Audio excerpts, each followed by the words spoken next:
Today we're making a lemon lavender poppy seed pound cake and I'm obsessed. It smells insane and it was so easy to make. Let's get started. I'm starting off by letting half a teaspoon of lavender infuse into half a cup of warm milk. This will let the flavor seep through the milk and give me a beautiful lavender taste. I'm going to zest lemon. That'll give me about a tablespoon, and then I'll let that infuse in the milk as well. Set that aside, and now it's time to sift the dry ingredients. Starting off with 1 3/4 cups of all-purpose flour. Just sift that to make sure there's no lumps. 1/4 teaspoon of kosher salt. No need to sift that. 1 1/2 teaspoons of baking powder. 1 2/3 cups of granulated sugar. And finally, a tablespoon of poppy seeds. Give it a whisk, and then we're going to set aside. Gonna juice some lemons now. And just strain for seeds. For the wet ingredients, I'm adding in half a cup of sour cream to give me a ton of amazing moisture. 3/4 of a cup of basically melted butter. 1/3 of a cup of freshly strained lemon juice. I'm adding in my half cup of milk infused with my lemon and lavender. And finally, 3 eggs. Let's give it a whisk.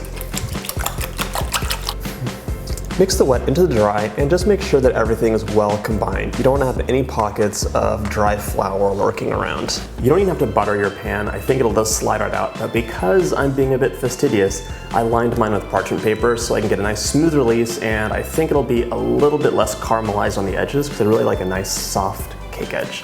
I'm going to pour the batter in and then bake at 350 for maybe 45 minutes to an hour until the center is set and the edges are just pulling away. While the cake's baking, let's make the glaze. It's really simple and you don't even have to use the exact recipe, it's really just proportions. I'm using about a cup of confectioner sugar. I'm just gonna drizzle lemon juice in, starting off with half of a lemon, and start whisking. It's gonna lose a lot of volume and be really thick and gloopy until you add the right amount of liquid in. We're really close, you can see it's coming off with the spatula, but I want it to be a little thinner still. And that's good, I like that. And that's a nice drizzle, that's what you're looking for. So I ended up using 1 1/2 lemons with 1 cup of sugar. But you know, if you pack the sugar in more, or if your lemons are different sizes, the recipe will change. So really just eyeball it and keep an eye on the consistency. Let your pound cake cool to as close to room temperature as you can stand because it's gonna be really difficult to wait it out. It smells insanely good. The cake is out of the oven, it smells divine. The lavender and the lemon are combining with the sugar and it just smells incredible. And by the way, this glaze tastes like lemonade and I'm obsessed. I transferred my glaze into a piping bag, snipped the tip off, and now I'm just raking it across the top for a really rustic organic look. As the glaze cools, it's going to harden and have a really beautiful crunch. You can garnish the cake with a little bit of extra lemon zest or even some lavender if you want.